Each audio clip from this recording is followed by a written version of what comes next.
മൂന്നാമത്തെ പാഠഭാഗമാണ് മാതൃഭാഷ നമ്മുടെ ഉള്ളിലൊഴുകുന്ന ജീവനാധി എന്ന് പറയുന്ന പാഠഭാഗം. ആ പാഠഭാഗത്തിൽ എന്താണ് പറയുന്നത്? ഈ ഉപന്യാസത്തിൻ്റെ ആശയം എന്താണ്? മാതൃഭാഷയായ കന്നഡയെ ജീവവായു പോലെ, നരമ്പിലൊഴുകുന്ന രക്തത്തെ പോലെ ഉള്ളിൽ വെച്ചിരിക്കുന്ന ആളാണ് ലേഖകൻ. തൻ്റെ മകൾ സ്വന്തം ഭാഷയെ മറന്ന് ഇംഗ്ലീഷ് ഉപയോഗിക്കുന്നത് ലേഖകന് കോപവും ആശങ്കയും ഉണ്ടാക്കി.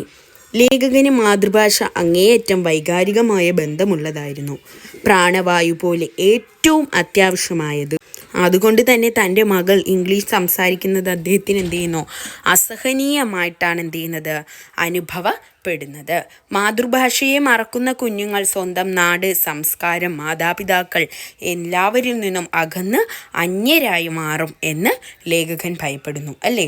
മാതൃഭാഷയെ സംസാരിക്കുന്നത് അന്തസ്സും അഭിമാനവുമാണ്. അതിലൂടെ നമ്മുടെ സംസ്കാരം വിനിമയം ചെയ്യപ്പെടുന്നു. മാതൃഭാഷ സംസാരിക്കാൻ ഓരോ അവസരവും നമുക്ക് കിട്ടുമ്പോൾ നമ്മൾ അഭിമാനത്തോടെ അത് ഉപയോഗിക്കുകയാണ് വേണ്ടത് എന്ന ഒരു ആശയം കൂടിയാണ് ഈ ഒരു ലേഖനത്തിൽ അല്ലെങ്കിൽ ഈ ഒരു ഉപന്യാസത്തിൽ പറയുന്നത്. ഇതിൽ വരാൻ സാധ്യതയുള്ള ക്വസ്റ്റ്യനുകൾ നമുക്ക് നോക്കാം. അമ്മ മമ്മിയായെന്നേ മരിച്ചു, മലയാളം ഇന്നുള്ളതതിൻ. ഡാഡി ജഡമാം മലയാളം. ഈ വരികളിലെ ആശയം എന്താ? ഈ വരികളിലൂടെ കവി വിമർശിക്കുന്നത് എന്തിനെയാണ്?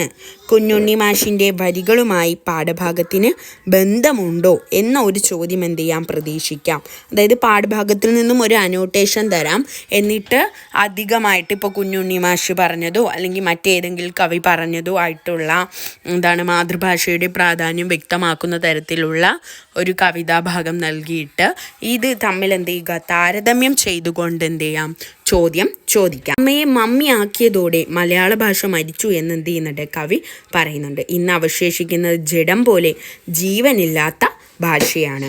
വൈദേശിക ഭാഷാഭ്രമത്തെ അഭ്യസിക്കുന്നത്. അമ്മ മാതൃഭാഷയുടെ പ്രതീകമാണ്. ജൈവികമായ മനുഷ്യബന്ധങ്ങൾക്ക് പകരം വൈദേശിക ഭാഷയിലെ ബന്ധപദങ്ങൾ സ്വീകരിക്കുമ്പോൾ സ്വന്തം സംസ്കാര തനിമയാണ് ഉപേക്ഷിക്കപ്പെടുന്നത്. അപ്പോൾ നമ്മുടെ മാതൃഭാഷ അന്യമായി നിന്നതിനെ പറ്റി അന്യമായി പോകുന്നതിനെ പറ്റി സൂചിപ്പിക്കുക. അതായത് മാതൃഭാഷയിൽ നിന്നും മനുഷ്യൻ ഇന്നിപ്പോൾ സ്വീകരിക്കുന്ന ഇംഗ്ലീഷ് പോലുള്ള മറ്റ് വിദേശ ഭാഷകളിലേക്ക് ഉപയോഗിക്കുകയാണ്. അപ്പോൾ അങ്ങനെയുള്ള കാര്യങ്ങൾ ഇങ്ങനെ ഒരു ക്വസ്റ്റ്യൻ വരുമ്പോൾ ഉൾപ്പെടുത്തുക. അതുപോലെ ആംഗലേയ സംസ്കാരത്തിൻ്റെ ആഴത്തിലുള്ള വ്യാപനം, ആ ഒരു കാര്യം കൂടി ഇതിൽ ഉൾപ്പെടുത്തണം. കുടുംബമായി ജീവിച്ചിരുന്ന നമ്മുടെ സംസ്കാരത്തിൽ അതുവരെ ഇല്ലാതിരുന്ന ഒരു പുതിയ ഭാഷ കടന്നു വന്നതോടെ ആരെയും അങ്കിൾ എന്നും ആൻറ്റി എന്നും വിളിക്കുന്ന തരത്തിലുള്ള ബന്ധങ്ങൾ മാറിയിരിക്കുന്നു. അത്തരത്തിലുള്ള സംസ്കാരത്തിൽ വന്ന മാറ്റം, അതുപോലെ ഭാഷയിൽ വന്ന മാറ്റം എന്നിങ്ങനെയുള്ള കാര്യങ്ങളായിരിക്കണം ഇത്തരം ക്വസ്റ്റ്യൻ വരുമ്പോൾ ഉൾപ്പെടുത്തേണ്ടത്. ഇതിൽ ചോദിക്കാവുന്ന മറ്റൊരു ചോദ്യമാണ്, മുട്ടുകാലിൽ നടക്കുന്നത് പോലെ സ്വാഭാവികമായി സരളമായി ഞാനത് പഠിച്ചു. എൻ്റെ മാതൃഭാഷ നല്ലവണ്ണം പഠിച്ചതുകൊണ്ട് തന്നെയാണ് മറ്റു ഭാഷകൾ വളരെ എളുപ്പം പഠിക്കാൻ എനിക്ക് കഴിഞ്ഞത്. ലേഖകൻ്റെ ഈ അഭിപ്രായത്തോട് നിങ്ങൾ യോജിക്കുന്നുണ്ടോ?